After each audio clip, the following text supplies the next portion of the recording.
Hello students, इस video में हम टॉपिक करेंगे होमोजेनियस डिफरेंशियल इक्वेशंस।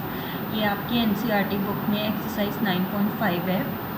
इस टॉपिक को करने के लिए सबसे पहले हमें ये सीखना होगा कि होमोजेनियस फंक्शन क्या होते हैं।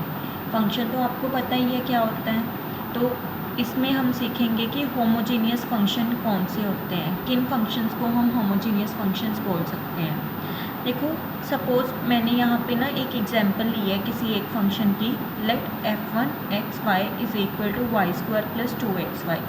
अगर मैं लेमन लैंग्वेज में बात करूँ ना कि होमोजेनियस फंक्शंस कौन से होते हैं, एक मतलब हमें एक इंस्टेंट लुक देखकर भी पता लग जाता है कि कौन से फंक्शंस होमोजेनियस होते हैं कौन से नहीं। कैसे? होमोजेनियस फंक्शन में एक तो ये होता है कि उसमें कांस्टेंट टर्म ज़ीरो होती है, कांस्टेंट टर्म नहीं प्रेजेंट होती। अब जैसे ये है, इस फंक्शन में मतलब कांस्टेंट टर्म मल्टीप्लिकेशन में हो सकती है, डिवीजन में हो सकती है, लेकिन एडिशन और सब्ट्रैक्शन में कांस्टेंट टर्म क्या होती है? ज़ीरो। लाइक इसके साथ अगर मैं पूछूं कि कौन सा कांस्टेंट प्लस हो रहा है या माइनस हो रहा है, तो वो कौन सा है? ज़ीरो। एक तो ये पहचान होती है होमोजेनियस डिफरेंशियल फंक्शन की, एक ये कंडीशन होती है। सेकंड कंडीशन इज़ कि उसमें जो भी वेरिएबल्स यूज़ हो रहे हैं वो होमोजेनियस है, मतलब उनकी डिग्री सेम है। अब जैसे y है, y की डिग्री कितनी है? 2। x एंड y, इन दोनों को मिला के हम क्या मानेंगे कि इस वेरिएबल की डिग्री कितनी है? 2। तो होमोजेनियस फंक्शन के लिए एक तो कांस्टेंट टर्म ज़ीरो होनी चाहिए एंड एक क्या है? डिग्री क्या होनी चाहिए? होमोजेनियस, सेम होनी चाहिए। ज़रूरी नहीं है एग्जैक्टली 2 हो, 3 भी हो सकती है, 4 भी हो सकती है, 1 भी हो सकती है। अब जैसे ये फंक्शन है, इस फंक्शन को भी हम होमोजेनियस बोल सकते हैं। क्यों? क्योंकि x की डिग्री 1, y की 1, मतलब इसमें जितने वेरिएबल्स इन्वॉल्व है सबकी डिग्री 1 है। लेकिन अगर मैं इसकी बजाय ये वाला फंक्शन ले लूँ x प्लस वाई प्लस 2, इसको नहीं हम होमोजेनियस बोल सकते। रीज़न? क्योंकि इसमें कांस्टेंट टर्म क्या है? नॉन ज़ीरो है। कांस्टेंट टर्म जो है वो ज़ीरो होनी चाहिए। मल्टीप्लाई में हो कोई इशू नहीं है, डिवाइड में हो तो भी कोई इशू नहीं है, लेकिन जो प्लस या माइनस में है कांस्टेंट टर्म वो ज़ीरो होनी चाहिए। ये थी कि अगर हम एक लुक देखकर देखना चाहें कि फंक्शन होमोजीनियस है कि नहीं। लेकिन अगर हमें मैथमेटिकली प्रूव करना हो, अगर आपको मतलब एग्ज़ाम में ऐसे आ गया कि चेक करो कि ये फंक्शन होमोजीनियस है कि नहीं, तो उसका एक मैथमेटिकल वे होता है। वो कौन सा वे है? जो आपकी बुक में भी एक्सप्लेन्ड है, एनसीईआरटी बुक में, कि आप ना x को रिप्लेस कर दो लैम्डा x से। लैम्डा x मतलब x के मल्टीपल से। x का मल्टीपल मतलब 2x, 3x, 4x कुछ भी हो सकता है। इन जनरल मैंने कौन सा सिंबल यूज़ कर लिया? लैम्डा। ज़रूरी नहीं है आपको लैम्डा ही सिंबल यूज़ करना है, यू में use k, a, b, c, कोई भी सिंबल यूज़ कर सकते हो। तो आपको x को लैम्डा x से रिप्लेस करना है, y को भी किससे रिप्लेस करना है? लैम्डा y से।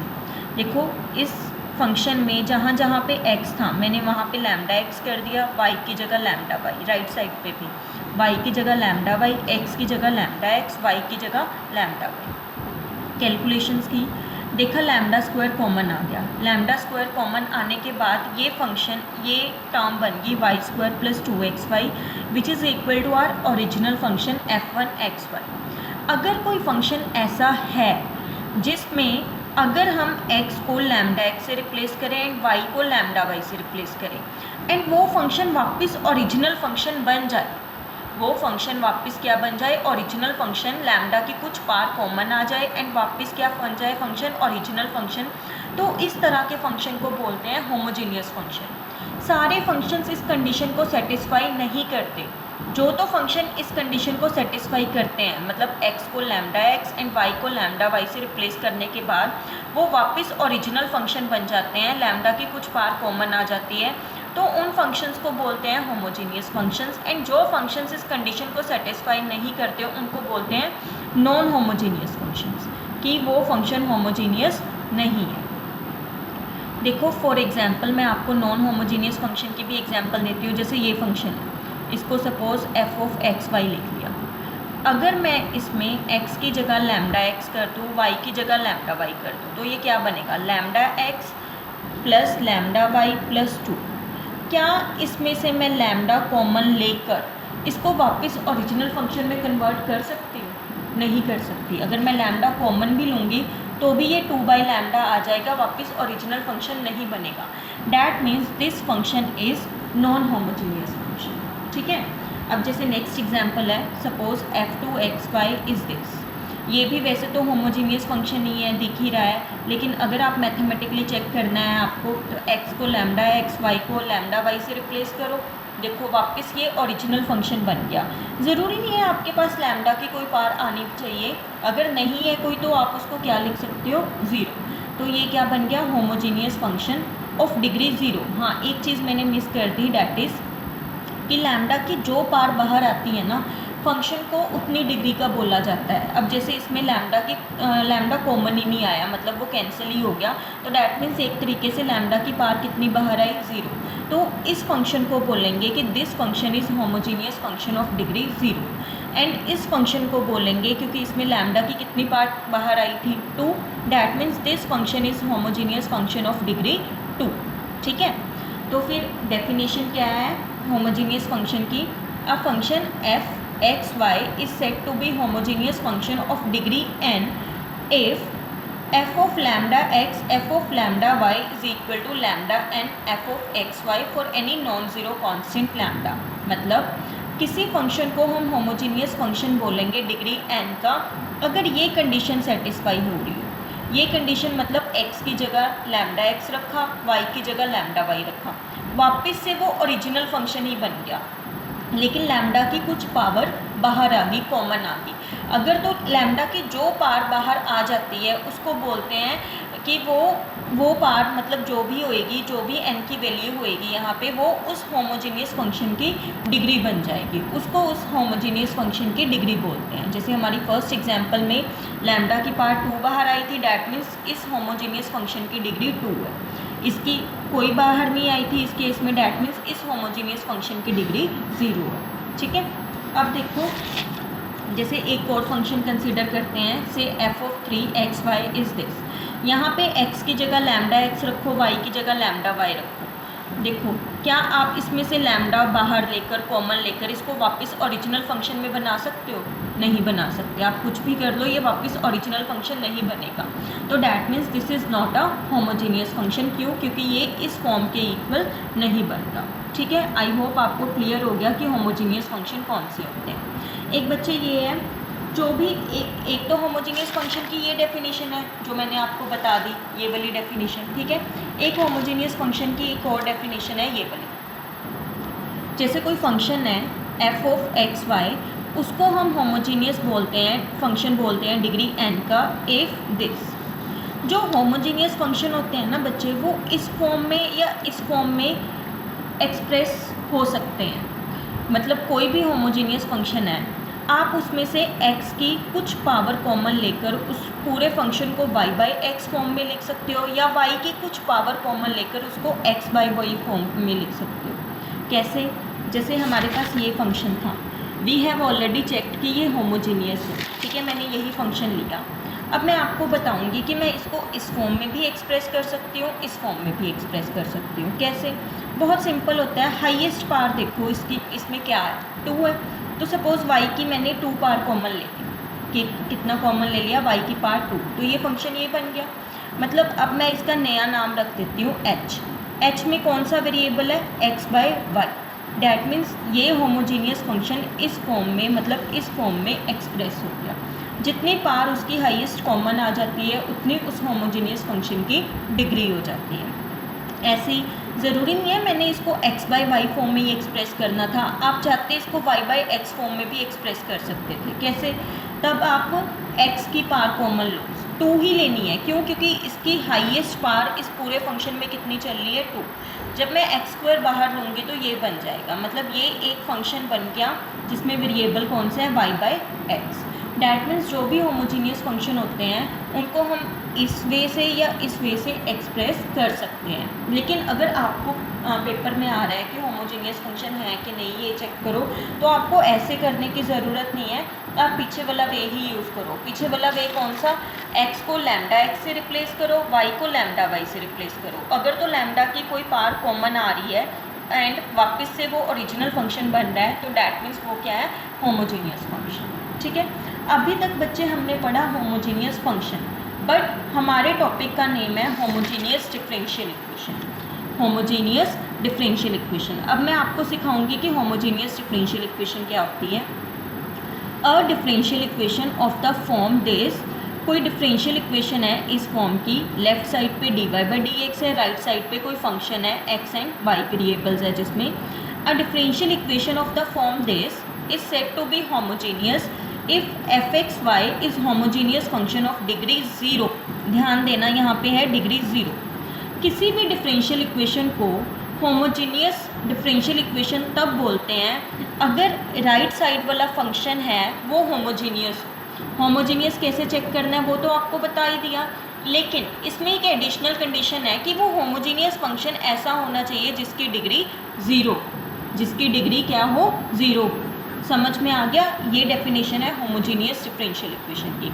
डैट मीन्स अभी अभी हमने पढ़ा था कि होमोजीनियस फंक्शन को हम ऐसे भी एक्सप्रेस कर सकते हैं। That means homogeneous differential equation को भी ऐसे एक्सप्रेस कर सकते हैं। ये सेम ही है, बस इतना को फ़र्क है कि यहाँ पे x की पावर n, y की पावर n बाहर था, अब ये यहाँ पे नहीं आया। क्यों? क्योंकि इन केसेस में हमारे लिए x की पावर n मतलब x की पावर ज़ीरो, y की पावर n मतलब y की पावर ज़ीरो। क्यों? क्योंकि यहाँ पे होमोजीनियस डिफरेंशियल इक्वेशन के कंडीशन, डिफरेंशियल इक्वेशन के केस में हमारे पास कंडीशन है कि degree should be zero. That means n का रोल कौन प्ले करेगा?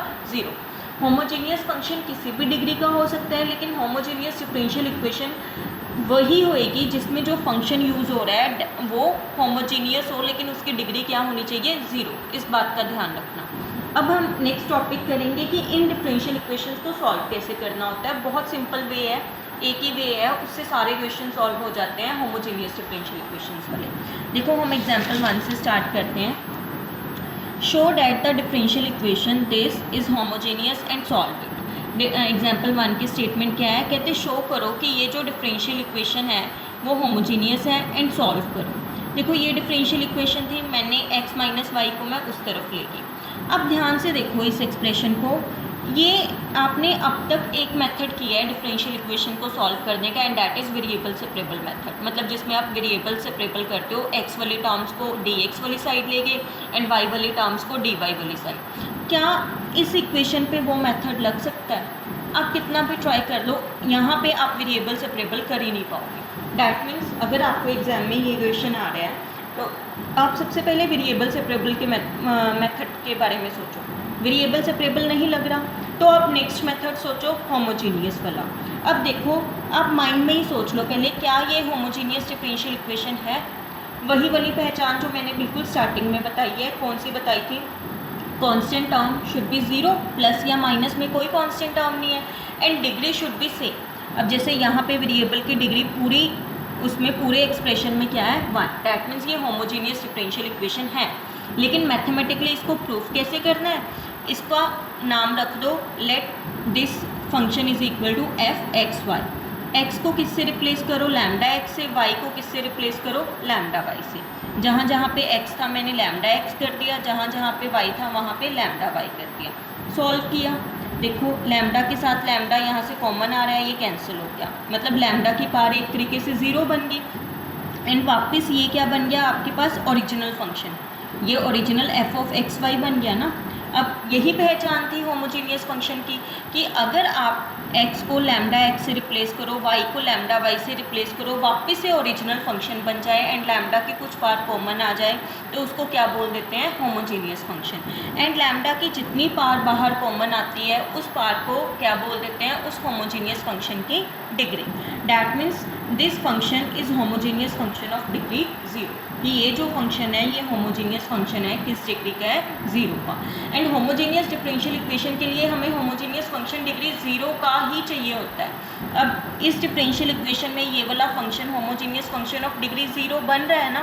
डैट मीन्स हम इस इक्वेशन को क्या बोल सकते हैं कि this equation is homogeneous differential equation. मतलब जो गिवन डिफरेंशियल इक्वेशन है हमारे पास ये होमोजीनियस डिफरेंशियल इक्वेशन है।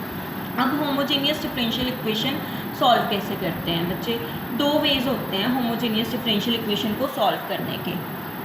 एक तो होता है कि हम y अपॉन एक्स को कुछ पुट करते हैं, कुछ भी पुट कर सकते हो, से आपने v किया, या फिर आप x अपॉन वाई को v पुट करते हो।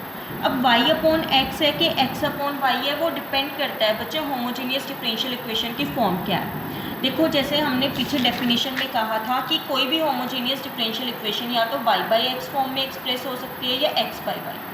अगर तो dy बाई डी एक्स है तो उसको किस फॉर्म में एक्सप्रेस करना होता है, y बाई एक्स, या फिर अगर y बाई एक्स फॉर्म है तो आपको dy बाई डी एक्स बनाना होता है। अगर dx बाई dy है तो किस फॉर्म में एक्सप्रेस करना होता है, x बाई वाई। अब देखो यहाँ पे क्या है आपके पास dy बाई डी एक्स, तो यहाँ पे आपको क्या करना है, y बाई एक्स को कुछ पुट करना है, मतलब से put y by x equal to v, मतलब एक तरीके से y किसके इक्वल आ गया, vx के। ये ध्यान रखना v is not constant here, v constant नहीं है यहाँ पे, कहीं आप v को कांस्टेंट की तरह ट्रीट करो, नहीं, v क्या है, वेरिएबल है। क्यों, क्योंकि ये दो वेरिएबल्स पे डिपेंड कर रहा है। अब देखो आप इसको डेरिवेटिव करो with respect to x, because v is also a variable, x is also a variable, तो फिर ये दोनों वेरिएबल्स मल्टीप्लाई में है, तो इनका डेरिवेटिव जब आप करोगे तो प्रोडक्ट रूल लगेगा। v as it is x का डेरिवेटिव 1, फिर x as it is v का derivative with respect to x dv by d x. Zero नहीं होएगा क्योंकि ज़ीरो डेरिवेटिव किसका होता है, कांस्टेंट का, बट v क्या है, वेरिएबल है यहाँ पे। फिर ये जो dy बाई डी एक्स की वैल्यू आई, इसको गिवन डिफरेंशियल इक्वेशन में पुट कर दो, मतलब इसको इसमें फर्स्ट में क्या किया, पुट कर दिया। dy बाई डी एक्स की value v plus x dy by d x, and ये x प्लस 2y था, y की जगह हमने क्या पुट कर दिया, vx। x माइनस y था, y की जगह क्या पुट कर दिया, vx। यहाँ से x कॉमन आके क्या हो गया, कैंसिल हो गया। ऑलवेज ये ऐसे होएगा होमोजेनियस डिफरेंशियल इक्वेशन में, पक्का ये ऐसे होएगा कि राइट साइड वाला expression only in terms of v बन जाएगा। अगर आपका इन टर्म्स ऑफ v के बजाय कुछ और भी आ रहा है राइट साइड वाले एक्सप्रेशन में, दैट मीन्स आपने डेफिनेटली कोई मिस्टेक की है, या फिर वो फंक्शन होमोजीनियस है ही नहीं, आप धक्के से उस पर वो वाला मेथड लगा रहे हो होमोजीनियस वाला, जो कि फिर नहीं एप्लीकेबल रहेगा, इससे आपको सोल्यूशन नहीं मिलेगा। इस मेथड से सॉल्व करने से सोल्यूशन तभी मिलेगा अगर आपके पास गिवन डिफरेंशियल इक्वेशन होमोजीनियस है, अदरवाइज नहीं मिलेगा। अब फिर क्या करो, v को उस तरफ ले जाओ कैलकुलेशन की। होमोजेनियस डिफरेंशियल इक्वेशन का ये फ़ायदा है बच्चे, ये मेथड आपको किस में हेल्प करता है कि इक्वेशन अब वेरिएबल सेपरेबल फॉर्म में बन सकती है। किस फॉर्म में बन सकती है, वेरिएबल सेपरेबल फॉर्म में। अब देखो, अब बड़े आराम से आप इसमें वेरिएबल सेपरेबल कर सकते हो। ये dv वाली तरफ ये टर्म्स ले जाओ, यहाँ पे ये वाली टर्म, फिर जैसे एक्सरसाइज 7.4 में किया होगा, बोथ साइड क्या कर दो, इंटीग्रेशन। इंटीग्रेशन का बच्चे कोई भी रूल यूज़ हो सकता है आपके पास, ये आपको पता ही है। तभी मैं बोलती थी कि इंटीग्रेशन आपको 9 चैप्टर में भी यूज़ होएगी। अब जैसे 1 बाई एक्स की इंटीग्रेशन तो ईजी है, log x। अब इसकी इंटीग्रेशन कैसे होएगी, जैसे आपको पता है कि ये लीनियर अपॉन क्वाड्रेटिक फॉर्म है। कौन सी फॉर्म है, लीनियर अपॉन क्वाड्रेटिक, आपने 7 चैप्टर में पढ़ी हुई थी ये वाली फॉर्म। उसमें क्या करना होता है, लीनियर एक्सप्रेशन को उठाना होता है, उसको लिखना होता है a derivative of denominator plus b, फिर a एंड b की वैल्यूज़ निकालनी होती है। वो मैंने कैसे निकाली, कोफिशिएंट ऑफ v कंपेयर किया, यहाँ से -1 है, यहाँ से 2a है, तो a की वैल्यू आ गई। फिर कांस्टेंट टर्म कंपेयर की तो कैलकुलेशंस करके b की वैल्यू आ गई, फिर a एंड b की वैल्यूज़ यहाँ पे पुट कर दी। ठीक है, ये वैसे जो मैं स्टेप्स कर रही हूँ ना, ये कोई होमोजीनियस डिफरेंशियल इक्वेशन के साथ ही रिलेटेड नहीं है, ये तो बेसिक आपकी इंटीग्रेशन है जो कि आपको आनी चाहिए अब तक। a एंड b की वैल्यूज़ पुट कर दी, फिर इनको अलग अलग कर दिया। फिर बच्चे ये इंटीग्रल कैसे सॉल्व होगा, इसका ऊपर डेरिवेटिव पड़ा है, ध्यान से देखो, इसका ऊपर क्या पड़ा है, डेरिवेटिव, तो इसको log ऑफ दिस लिख देंगे। ये क्या है, 1 अपॉन क्वाड्रेटिक। 1 अपॉन क्वाड्रेटिक कैसे सॉल्व करते हैं, कंप्लीटिंग द स्क्वायर से, वो मैंने स्क्वायर कंप्लीट किया हुआ है, फिर फॉर्मूला लगाया हुआ है। ये बड़े आराम से आप इसकी इंटीग्रेशन कर सकते हो। इंटीग्रेशन करके जो भी आ गया आपके पास, उसकी वैल्यू आप यहाँ पे क्या कर दो, पुट कर, इस एक्सप्रेशन में उसकी वैल्यू क्या कर दो, पुट कर दो। फिर एंड में v की वैल्यू पुट कर दो। v की वैल्यू क्या थी हमारे पास, ये थी ना y अपॉन एक्स, एंड में आप v की वैल्यू पुट कर दो, y अपॉन एक्स। ये क्या आ गया आपका आंसर। आगे आपकी मर्ज़ी है बच्चे, अगर आपको एलसीएम लेना है, थोड़ी सी कैलकुलेशंस करनी है, कर दो। अगर यहाँ तक छोड़ दोगे तो भी ठीक है। मतलब आपका जब आपकी डिफरेंशियल इक्वेशन सॉल्व हो गई, मतलब dy बाई डी एक्स ख़त्म हो गया डिफरेंशियल इक्वेशन से, तो डैट मीन्स वो क्वेश्चन आपका कंप्लीट हो गया। आई होप आपको डिफरेंशियल इक्वेशन का टॉपिक समझ में आ गया होगा, एग्जाम्पल 1 समझ में आ गई होगी। नेक्स्ट एग्जाम्पल्स हम नेक्स्ट वीडियो में करेंगे। Thank you.